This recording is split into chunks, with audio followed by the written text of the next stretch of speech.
Hai, selamat datang di Vanya Stories.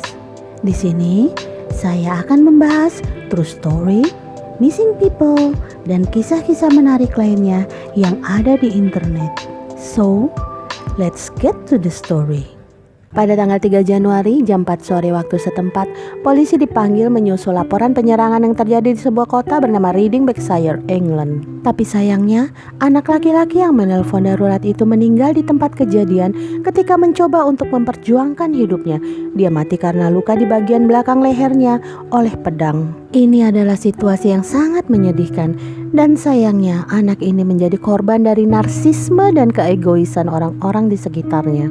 Jadi, dalam video hari ini saya akan membahas detail tentang apa yang terjadi padanya, mengapa itu terjadi, dan akibatnya. Oliver atau Ollie adalah seorang anak laki-laki berusia 13 tahun yang bersekolah di sekolah lokal bernama Highdown di kota Reading, England. Menurut orang tuanya, Ollie didiagnosis dengan autisme dan diduga memiliki sesuatu yang disebut pathological demon avoidance. Ini berarti Ollie tidak hanya kesulitan berkomunikasi dan berperilaku normal, tetapi dia juga memiliki kecenderungan untuk melawan apa yang diperintahkan kepadanya. Mungkin tampaknya saya seperti menempatkan anak ini di posisi yang buruk, tapi tidak.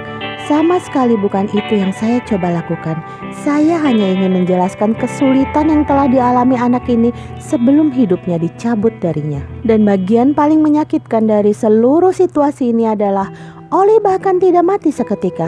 Ketika dia ditikam setelah kejadian itu, dia berjuang untuk hidupnya, mencoba kembali ke rumah dari taman tempat dia ditikam. Para saksi yang melihat anak ini mengira bocah acak ini tersandung dan tertusuk sehingga darah berlumuran di sekujur tubuhnya. Mereka mencoba melakukan apa yang mereka bisa lakukan untuk menjaga Ollie tetap hidup sampai para medis tiba.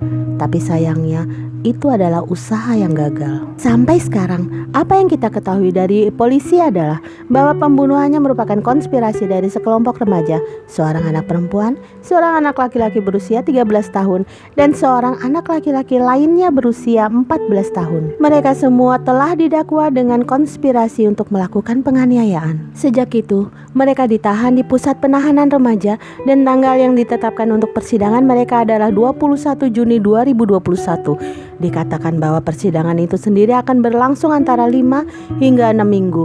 Jadi itu akan menjadi sangat berlarut-larut. Selama persidangan kasus mereka diberitahu bahwa kejahatan mereka sangat keji, bahwa jika mereka dewasa, mereka bisa dengan mudah dijatuhi hukuman penjara 14 tahun tanpa pengadilan. Selain dakwaan tersebut, gadis berusia 13 tahun itu juga didakwa menghilangkan barang bukti.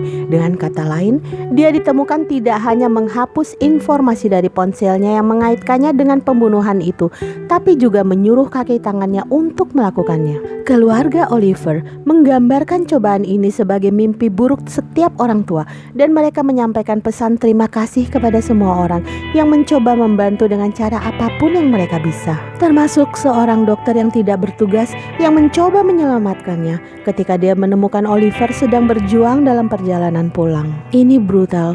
Di detik-detik terakhir hidupnya, anak ini tidak bisa memikirkan hal lain selain berjalan pulang ke rumahnya. Seperti yang saya katakan sebelumnya di video, Oliver belajar di sebuah sekolah dekat rumahnya bernama Highdown School. Disitulah orang-orang meletakkan bunga dan uang sumbangan untuk membantu keluarga Oliver dengan pengeluaran seperti biaya pemakaman, terutama selama pandemi yang melumpuhkan ini. Teman-temannya menyiapkan kampanye crowdfunding dengan sasaran sekitar 21.000 pound dan akan segera mencapai target itu. Sebenarnya pada saat perekaman ini, target telah terpenuhi dengan 21.960 pound. Senang mengetahui bahwa keluarga Oliver mendapatkan bantuan keuangan yang sangat mereka butuhkan. Dan sungguh tragis bahwa pembunuhan terjadi di taman, tempat orang-orang seharusnya bersenang-senang dengan keluarga. Anda pergi ke taman untuk berjalan-jalan dengan anjing Anda, bergaul dengan teman-teman Anda, atau bermain sepak bola.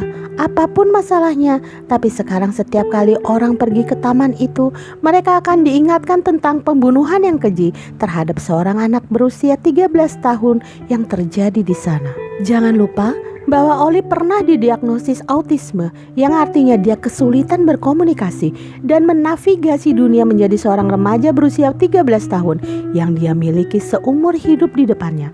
Tapi sayangnya itu dipotong secara tragis. Hilangnya Oliver Steven meninggalkan kekosongan dalam keluarganya. Mereka mendeskripsikan dengan sebuah lubang seukuran Oli tertinggal di hati kami. Kakak perempuannya Emilia yang berusia 16 tahun saat itu mengeluarkan pernyataan di media sosialnya, meminta maaf padanya, mengatakan, "Saya minta maaf, saya mengecewakan kamu. Saya berharap saya bisa menyelamatkan kamu dari itu semua." Dan dia mengakhirinya dengan janji untuk mengejar mereka yang melakukan kejahatan. "Kami akan mendapatkan keadilan untukmu, malaikatku. Sejujurnya, ini brutal." Sekarang, mari kita bicara tentang tersangka dalam kasus ini. Informasi yang saya temukan di internet dan tidak semuanya dapat diverifikasi 100%, tapi terus-menerus diedarkan oleh orang-orang di berbagai platform media sosial. Pertama, adalah gadis berusia 13 tahun bernama Skyler. Dia rupanya adalah pacar Oliver Steven. Dari apa yang dikumpulkan di internet, saya melihat ini di Twitter. Jadi, begini ceritanya. Berdasarkan apa yang saya dengar, Oli berteriak pada Skyler di sebuah pesta karena mengirimkan foto telanjang dirinya kepada orang lain, dan dia marah padanya karena pada dasarnya curang secara digital. Skyler jelas-jelas gadis yang narsis. Dia tidak menerima itu dengan baik dan melakukan perburuan hadiah modern pada pacarnya melalui Snapchat. Saya tahu kedengarannya aneh, tetapi ternyata inilah yang sebenarnya terjadi. Ini yang dia posting ke Snapchat.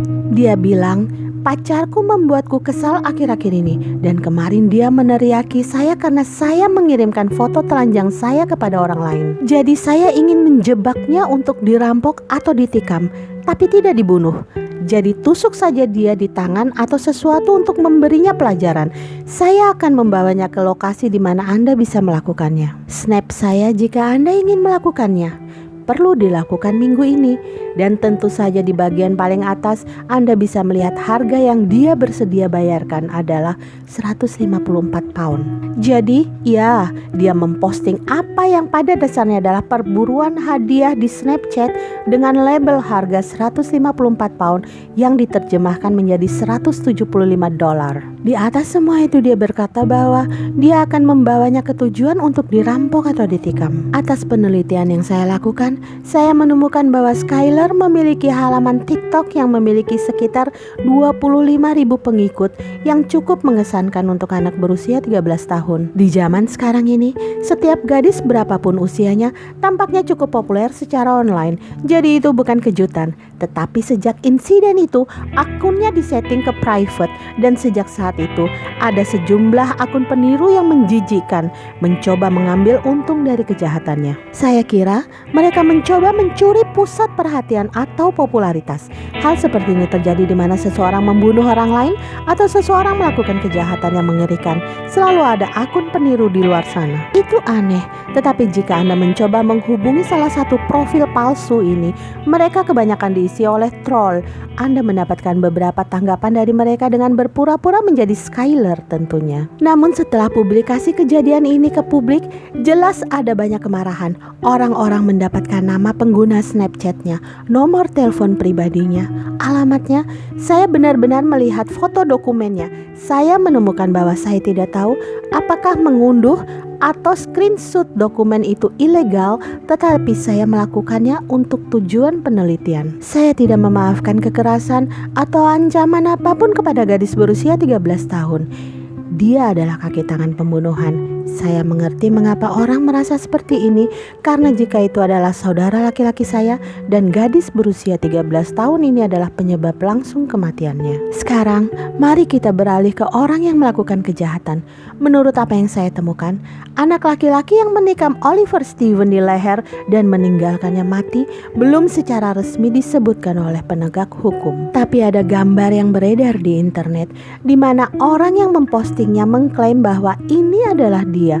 Anda dapat dengan jelas melihat bahwa dia memiliki rambut pirang yang kotor.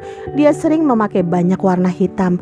Dia memiliki tanda geng. Di gambar lain, Anak ini berpose seolah-olah dia sedang memegang senjata. Dia memiliki rantai kecil di celana yang tergantung di pinggulnya. Saya tidak tahu apakah dia tahu bagaimana sebenarnya memakai ikat pinggang. Di gambar lain, dia memakai serba hitam. Jadi jelas itu warnanya. Mungkin itu sebagian dari citranya. Tapi dalam gambar ini adalah yang paling penting yang saya temukan. Anda dapat dengan jelas melihatnya berpose di atas skuter listrik dengan menutupi wajahnya. Di tangannya tampak seperti katana atau semacam pedang. Dan saya yakin hal semacam ini ilegal di Inggris, terutama pada anak usia 13 tahun. Namun pada dasarnya, petunjuk yang saya kumpulkan, saya percaya bahwa ini adalah senjata pembunuhan. Ini adalah pisau yang digunakan pembunuh untuk membunuh Oliver Stephen. Saya tidak tahu bagaimana seorang anak berusia 13 tahun dapat memegang senjata kaliber ini. Jelas anak ini berkeliaran di jalan-jalan. Dia mungkin dipengaruhi oleh banyak musik pop kekerasan. Di zaman sekarang ini, kita sudah tahu ada banyak musik drill di luar sana. Anda tahu, musik jalanan yang mengagungkan kekerasan dan pembunuhan. Banyak anak laki-laki yang terpengaruh oleh hal ini. Jadi saya cukup yakin bahwa anak ini adalah salah satunya. Namun seperti yang saya katakan, saya belum dapat secara resmi menemukan info yang dapat diverifikasi untuk menunjukkan bahwa ini adalah orang yang sebenarnya yang mengambil nyawa Oliver. Saya menemukan utas Reddit menarik yang membahas pembunuhan Oliver, dan orang-orang di utas itu berspekulasi bahwa paling banyak dia akan mendapatkan 1 tahun penjara atau semacam ketukan ringan di pergelangan tangan karena usianya. Spekulasi ini berasal dari fakta bahwa dia berusia 13 tahun dan dia seorang gadis dan dia berasal dari keluarga kaya. Namun berdasarkan apa yang saya lihat, posting ini sekarang telah dihapus oleh moderator Reddit. Saya kira mereka tidak ingin orang membicarakan kasus ini di situs web mereka. Saya ingin tahu sesuatu secara realistis. Jika segala sesuatunya berjalan sesuai rencana Skyler, seperti cetak biru di kepalanya untuk dieksekusi, rencana untuk memberi pelajaran kepada pacarnya. Jika Oliver selamat, apa yang Skyler pikir akan terjadi? Skyler membujuk Ollie ke taman. Ollie ditusuk. Lalu apa yang terjadi dengan kaki tangan pembunuh Ollie? Ini hanya karena Skyler berteriak pada Ollie di pesta itu. Karena Skyler mengirim foto telanjang kepada pria lain. Saya tidak bisa membayangkan apa yang Ollie pikirkan. Mungkin Ollie berpikir, apa benar pacar saya Skyler? Oke, Skyler, maafkan aku karena telah membentakmu karena mengirim foto telanjang ke orang lain. Bisakah kamu memaafkan aku? Itu menunjukkan betapa tidak dewasa dan bodohnya gadis berusia 13 tahun ini. Dan sekarang, sejauh apa yang dilakukan penegak hukum dan reading English terhadap para tersangka dalam kasus ini. Mereka semua ditahan di bawah Youth Detention Custody dan persidangan mereka akan ditetapkan pada 21 Juni 2021. Seperti yang saya katakan sebelumnya, dan untuk almarhum Oliver Stephen, sebuah petisi telah disiapkan di change.org. Petisi ini bertujuan untuk mendapatkan 50.000 tanda tangan, dan itu menyerukan larangan senjata mematikan tanpa lisensi atau semua senjata mematikan yang dimiliki di bawah usia 21 tahun. Saya harap Ollie adalah korban terakhir dari serangan brutal. Kita semua tahu bahwa itu tidak benar.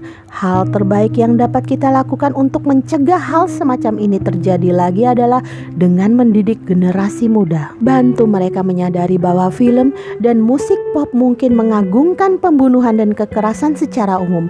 Karena kita semua tahu bahwa banyak anak laki-laki dipengaruhi oleh hal-hal semacam ini. Mereka harus dididik pada fakta bahwa itu semua adalah ekspresi seni dan tidak boleh dianggap sebagai situasi kehidupan nyata. Oke, itu cukup untuk pembahasan kita tentang pembunuhan Oliver Stephen.